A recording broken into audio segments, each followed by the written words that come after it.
ជាក្មេងមកពីស្រុកមរស័យម៉ែគាត់អ្នកលក់បាយគាត់ថាឡូយ៉ាដែលមានកូនជាកវ័យជាក្មេងចេញពីជនបទចែកខ្វល់អនាគតតាំងពីថ្នាក់ទី8មុខគ្រើបដូចស្បែកគីងគូអីលើចង់ភ្លក់រសជាតិជាសេដ្ឋី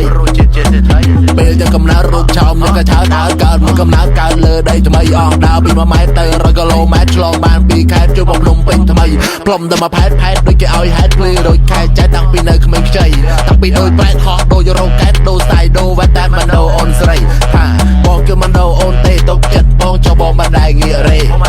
បងគឺមិនមានចិត្តស្មោះបងជាកំឡោះគឺមិនដូរអូនទេអត់ស្អកមិនហៅថាបងខេមអត់អែមិនហៅថាបងយោរូបបងកំពុងតែអាប់រែងឲ្យស្អប់ពាន់ណានិយាយពីក្រៅខ្នងហៅបងឬប្អូនណាប្រកាន់ទេហៅបងឬអត់បកាច់តែអញសុំចែកមើលតែស្ញៀនបាននៅក្មេងឯងកុំចង់វាយស្មើយកចាស់ធ្វើខ្លាគ្មានគួរឲ្យស្រឡាញ់ទេកុំអង្គុយឲ្យខ្ពស់ជាងឈរបើបងអត់ចេះរកអានឹងពីរបស់ខ្មែរអានឹងហើយថាឆ្កែត្រូវហើយ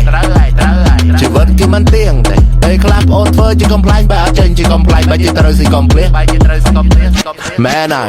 មានអណ្ដាតយើងកុំចេះតែកលោ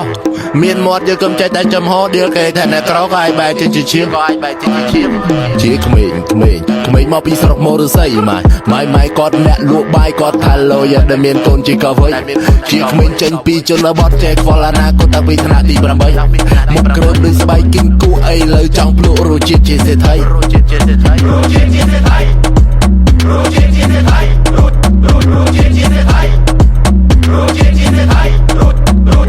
ពីមុនគេក៏លោកដូចជាដូមីណូធ្វើការចាំសុកមិនដូលីអូខំប្រាំងត្រកមិនទៅពីដល់ស៊ូអង្គុយកាទូបារីកាដមូក្បាលខ្ញុំពាក់មួបារណែបខេបកានោះចេះហ្វេកគេមិនរាប់ជាគូហ្វេនខ្ញុំក្មេងក៏កំពុងតែក្លែប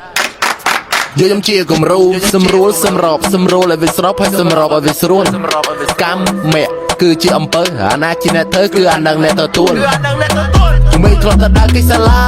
ឥឡូវគេហៅថាសើគំរូកោបស៊ីលុយតែដុល្លារតែពីដូចតាស៊ីមលូជីវិតក៏មកជាធាមស្រៈក៏មកក្លែកក៏មកខ្លាក់ក៏មកលេកក៏មកលាក់ក៏មកលៀមឈប់ភ្លាមទៅត្រៀមរកប្រាក់ទៅប្រឹងប្រែងប្រាប់ទៅបញ្ញាប់រកប្រាក់ចេះតបចេះដាក់ទៅកំដេកចាំសាប់ទៅប្រាប់ខ្លួនឯងទៅប្រាប់ខ្លួនឯងក្មេងមកពីស្រុកមរស័យម៉ែគាត់អ្នកលក់បាយគាត់ថាឡូយ៉ាដែលមានកូនជាកវ័យជាក្មេងចេញពីជនបទចែកខ្វល់អនាគតតាំងពីថ្នាក់ទី8មុខគ្រើបដូចស្បែកគីងគូអីលើចង់ភ្លក់រសជាតិជាសេដ្ឋី